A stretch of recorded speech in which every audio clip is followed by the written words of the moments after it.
Hello everyone, welcome back for Journeyman episode 9. In the last episode you saw me take over at the Blackleopards of South Africa. Things were a bit of a struggle as we started off, but we did know that was going to be the case when we took over. The board only expect us to stay up, and that's what we must try and do. I've made plenty of signings, but they don't arrive until the 1st of January. So until then, we have to stick with what we've got. Remember, if you're enjoying the series, please subscribe to the channel if you haven't already. Hit that like button on the video. Now let's get right into it. Our next game was at home to Swallows Football Club, where Swallows took the lead in the 63rd minute. They had also missed a penalty in the 34th minute, but a fiercely contested contest went their way and we had lost 1-0. In our next game we would face 12th place Stellenbosch Football Club away from home, where the home side opened the scoring in the 9th minute with some poor goalkeeping. They then doubled their lead in the 27th minute, before making it 3 on the 35th. And a goal from the spot made it 4. We came out second half a lot better and got one back through Friday. We pulled another back, but the game ended 4-2 to Stellenbosch. Charlie Bouala was sent off in the 58th minute, which did not help things. However, we pulled the 2 goals back with just 10 men. Why couldn't we show that fight in the first half? The January signings could not come quick enough, but before then we knew we had to keep up with the teams around us. Our next away game was Supersport United, who sat second in the table. Things were not getting any easier. They opened the scoring in just the 2nd minute. They then made it 2 in the 19th minute, before making it 3 from the spot before half time. The 4th came on 62 and the 5th on 73. We did pull a goal back,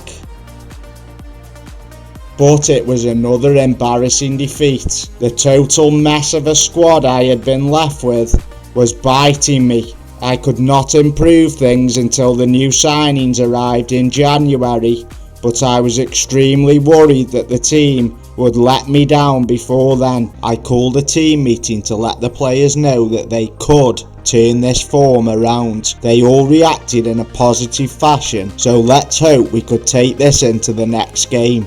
We were in front of the TV cameras for the visit of Royal AM, where we went behind to a 22nd minute strike. Friday then equalised in the 65th minute with a great goal, but after equalising we switched off and AM scored in the 65th minute to win the game. It was a spirited performance, and we now had to just get through one more game before the new signings arrived on January the 1st. It was the Christmas period and Santa had left us a new defender.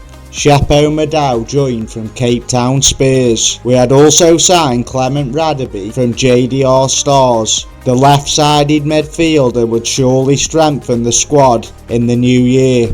We had also made an offer for another centre-back to add to the 5 other signings that will be joining us on January the 1st, as we were still waiting for a work permit for Belgian striker Nico Binst. Our last game of the year was against Marumo Gallant at home, where a tight game was decided by a wonderful free kick. We had managed to sign Taboho Makabali from Cape Town Spurs. The highly rated central defender would be a welcome addition to the squad. I also signed striker Dylan Stoffels from JDR Stars, as Nico Bint's work permit had been denied. We had been drawn against Cape Town City in the first round of the Nedbank Cup, and new striker Nico Bintz had finally had his work permit granted. He had now joined up with the squad. I was trying to build the club from the bottom up, and I had turned our backroom staff from the worst to the best in the league. Now we needed to turn things round on the pitch. 9 of the starting 11 were new signings to face Cape Town City at home. where new signing Craig Solomons got the only goal of the game to seal a 1-0 win. Next up we visited Orlando Pirates, where the home side opened the scoring in the 10th minute. We thought it would be a long day, but substitute Koza ran through and equalised. Orlando scored the second from the spot, and the game finished 2-1. It was a much improved performance against a better side, and the players did themselves proud. Next up we would face Amazulu FC at home, where we took the lead through new signing Binst. Amazulu then equalised before making it 2-1, but we grabbed another goal to equalise and then went 3-2 in the lead through Binst. We then made it 4 before Binst ran through to make it 5-2.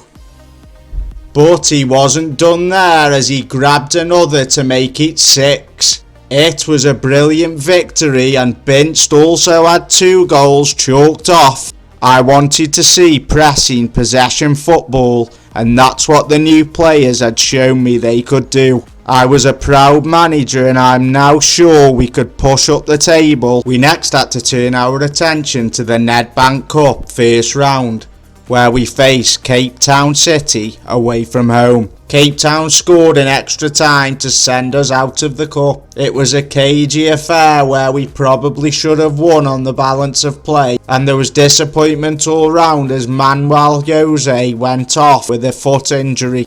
So everyone, this is the end of episode 9. I am sorry there hasn't been as much match action in this episode. There will be in the next one, I promise. We've got 12 games to get through, and we'll get through them in the next episode. You'll find out whether we stay in the league. The new signings have helped us massively, I think. In the last 4 games, we've won 2. We lost in the cup, but in extra time. The other game we lost against Orlando Pirates, but they are second in the league. So I do think we've improved. I hope you're all enjoying the Journeyman series as much as I am. Please subscribe to the channel, hit that like button for me. I'll see you in episode 10. Goodbye.